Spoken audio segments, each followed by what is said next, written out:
बेंगलोर शहर में दोपहर का वक्त था, करीब 3:30 से 4 बजी होगी। और एक आईपीएस की पत्नी के पास में फोन आता है, मोबाइल पर घंटी बजती है। वो आईपीएस की पत्नी देखती है कि उस पे एक पूर्व डीजीपी की पत्नी जिसका नाम पल्लवी है, उसका कॉल है। जैसे ही वो आईपीएस की पत्नी कॉल उठाती है, हेलो बोलती है, तो सामने से बजाय हाय हेलो के जोर से चीख कर यह कहा जाता है कि मैंने एक राक्षस को खत्म कर दिया।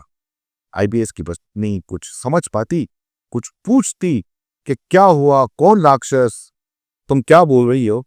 इससे पहले पूर्व डीजीपी की जो पत्नी है पल्लवी, वो कहती है कि मैंने अपने पति ओम प्रकाश की हत्या कर दी है, उसको मार दिया है। इधर आईपीएस की पत्नी ये सुनकर काफी शॉक्ड हो जाती है, उसको कुछ समझ में नहीं आता। वो कुछ पूछे इससे पहले सामने से फोन रख दिया जाता है। अब जो आईपीएस की पत्नी है वो अपने पति को बताती है कि इस तरीके से पल्लवी का फोन आया था, और कॉल पर वो पता नहीं क्या बोल रही थी। वो कह रही थी कि मैंने राक्षस को मार दिया है और मैंने अपने पति को मार दिया है। अब क्योंकि आईपीएस ने ये मामला गंभीर समझा, तो उसने जो संबंधित थाना लगता था उसमें कॉल किया, कॉल करके वो सारी बात बताई और कहा कि आप ओम प्रकाश जो पूर्व डीजीपी हैं उनके घर जाके और आप जांच करो।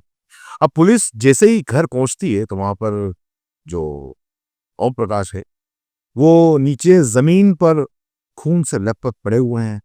शरीर में अब जान नहीं है। उनके शरीर पे कई जगह घाव लगे हैं, गर्दन पर, पेट में, कमर में। उन्हें किसी धारदार हथियार के घाव थे। और उसी घर में मौजूद थी उनकी पत्नी पल्लवी और उनकी बेटी कृति। पहली नजर से देखने में ये लग गया था कि इनकी पत्नी ने शायद है कि अपने पति को मारा है। पुलिस ने तुरंत उन दोनों को गिरफ्तार किया। जो बेटी थी वो तीसरी मंजिल पे उसने खुद को बंद कर लिया था। पुलिस ने किसी तरीके से दरवाजा खुलाया, दरवाजा खुला के और दोनों को एक बार गिरफ्तार कर लिया। ओम प्रकाश की बॉडी जो थी पूर्व डीजीपी, उनकी बॉडी को पोस्टमार्टम के लिए भेज दिया। अब बताया जाता है कि जो उनके पेट में और सीने में और पीठ में, गर्दन में, सब जगह बुरी तरीके से चाकू से वार किए हुए थे और उनके पूरे बॉडी के अंदर करीब 10 से 12 जगह चाकू के गहरे घाव थे। उनकी मौत हो चुकी। पुलिस ने दोनों को गिरफ्तार करके जांच शुरू की। अब इस घटना की जो रिपोर्ट है वो पूर्व डीजीपी के बेटे कार्तिकेश ने इस का मामले में जो है मुकदमा दर्ज कराया। उसने अपनी माँ और बहन कृति पर आरोप लगाया कि उन दोनों ने पूरी प्लानिंग के साथ में मेरे पिता का कत्ल किया है। पुलिस ने जब दोनों से पूछताछ की तो ओम प्रकाश की पत्नी पल्लवी ने अपना जुर्म कबूल कर दिया। पुलिस अब ये भी जांच कर रही है कि जो उनकी बेटी है उसका इस कत्ल में कितना हाथ है।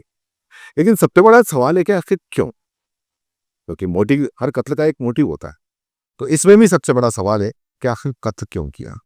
जो पुलिस जांच में सामने आया थोड़ा अजीब है, थोड़ा उलझाने वाला है। आपको बता दें, दरअसल जो ओम प्रकाश है वो 1981 बैच के भारतीय पुलिस सेवा यानी कि आईपीएस के अधिकारी थे। वो बिहार के चंपारण जिले के रहने वाले थे। उन्होंने भू विज्ञान में स्नातकोत्तर यानी कि मास्टर की डिग्री की थी। उन्होंने अपने पुलिस कैरियर की शुरुआत हरबनहल्ली में अतिरिक्त पुलिस अधीक्षक एएसपी के रूप में की थी और बाद में बल्लानी जिले में भी इसी पद पर रहे।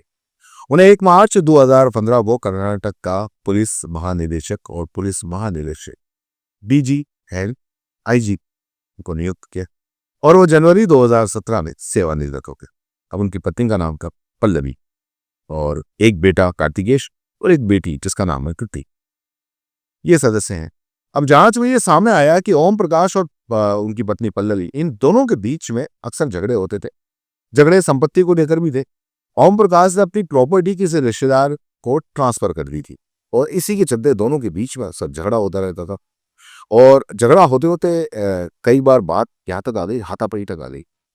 और एक बात और भी सामने आई कि पल्लवी थी वो गंभीर जो मानसिक बीमारी है उनसे जूझ रही थी और उसका 12 साल से सिजोफ्रेनिया यानी कि जो भ्रम और डर लगने की जो बीमारी है उसका इलाज चल रहा था।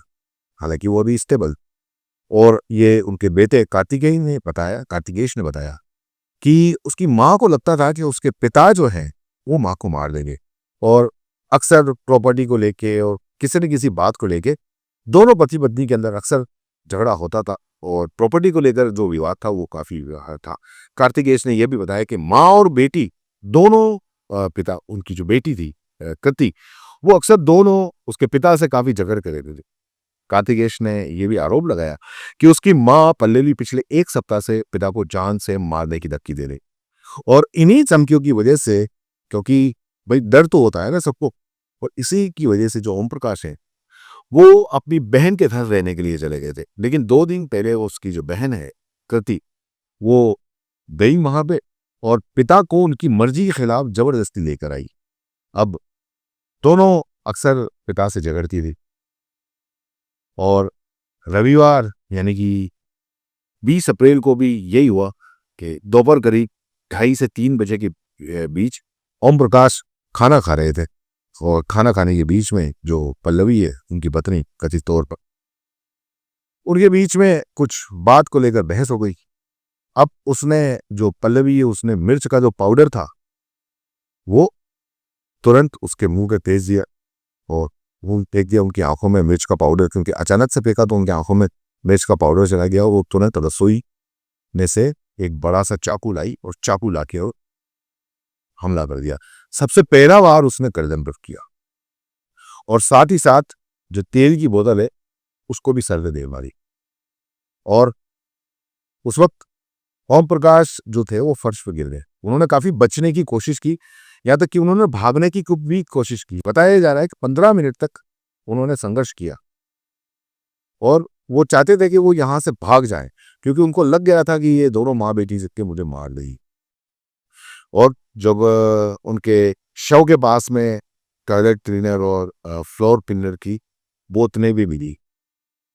अब पुलिस को यह शक है कि ओम प्रकाश ने घर से भागने की कोशिश की होगी, लेकिन जो उसकी बीवी है पल्लवी, उसने उनके ऊपर कंबल फेंक दिया और उन्हें नीचे गिरा दिया, और उसके बाद उसने कथित तौर पर उसके गर्दन, कंधे, पेट, पीठ, वहां पर 23 बार चाकू से वार किया, जबकि ओम प्रकाश ने उसे जान से बख्शने की गुहार भी लगा रहे थे, लेकिन वो नहीं माने और लगातार वार करती रही, और वो संघर्ष करते रहे। करीब 15 मिनट तक संघर्ष किया, और आखिर में उनकी मौत हो गई। पुलिस अब इस मामले में कई पहलुओं पर जांच भी कर रही है, जिसमें संपत्ति विवाद भी शामिल है। वैसा ये माना जा रहा है कि कर्नाटक के तांडली में एक संपत्ति को लेकर दोनों पति पत्नी के बीच में विवाद था।